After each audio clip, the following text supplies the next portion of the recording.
नमस्कार, राधे राधे। आज संस्कृत की क्लास में फिर से आप सबका स्वागत है। आज हम संस्कृत में पढ़ेंगे कारक। क्या पढ़ेंगे? कारक।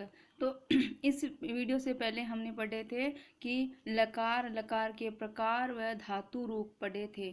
उसके बाद में हम पढ़ेंगे कारक, यानी कि हम विभक्ति को पहचानना कि विभक्ति किस प्रकार से पहचानी जाती है। तो पहले हम कारक का जो टॉपिक है उसको क्लियर करेंगे तो हमें 3 टॉपिक क्लियर हो जाएंगे। जैसे पहले हमें कारक पहचानना, अनुवाद और अशुद्धि संशोधन, यानी कि जो मतलब वाक्य में अशुद्धि होती है उसका संशोधन कैसे किया जाता है, और अनुवाद होता है, और कारक। इन 3 टॉपिक को हम कारक के माध्यम से क्लियर करेंगे।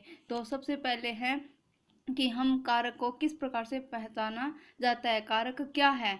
तो संस्कृत में बोलते हैं कि क्रियाजनकत्वम कारकत्वम, क्रियाजनकत्वम कारकत्वम, यानी कि जहाँ क्रिया होती है वहीं कारक होता है। यानी कि क्रिया किसको जन्म देती है? कारक को। यानी कि क्रिया ही जन्म कारक को जन्म देती है। तो इस प्रकार दूसरा है कि क्रिया करोति इति कारकम, यानी कि जहाँ क्रिया की जाती है, जहाँ क्रिया करते हैं वहाँ कारक ही होता है।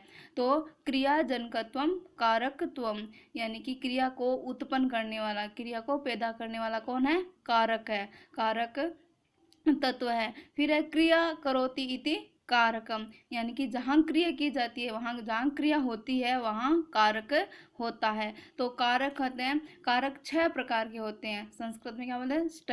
तो कारक क्या है?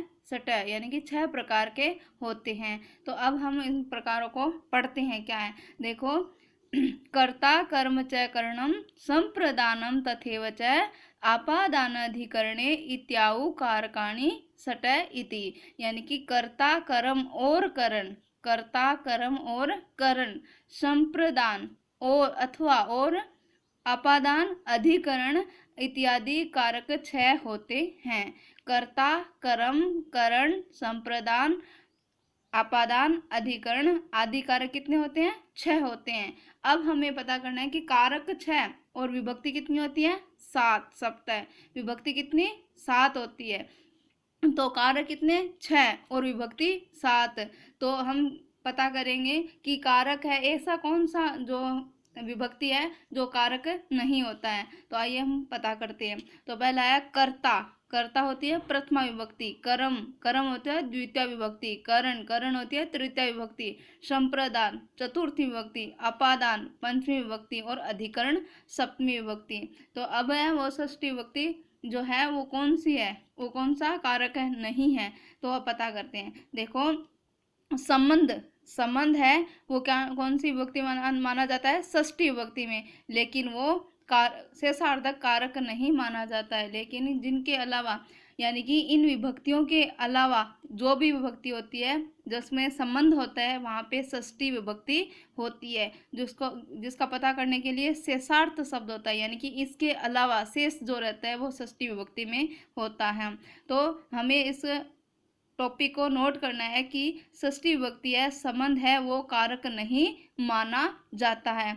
जिस प्रकार से दशरथस्य पुत्र राम, दशरथस्य पुत्र राम, यानी कि दशरथ शब्द है उसमें षष्ठी विभक्ति क्यों आई है? क्योंकि वहाँ पे राम के साथ पुत्र का संबंध है, तो वहाँ पे षष्ठी विभक्ति होगी क्योंकि यहाँ पे संबंध है।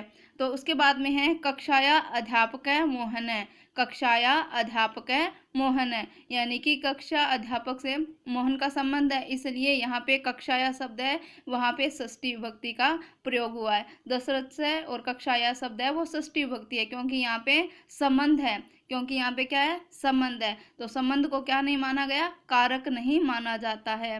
तो कारक कितने प्रकार के हैं? कारक 6 प्रकार के हैं, लेकिन विभक्ति कितनी है? 7। तो इस प्रकार से इस वीडियो के माध्यम से हमने क्या सीखा है कि कारक, कारक की परिभाषा और कारक के प्रकार। धन्यवाद।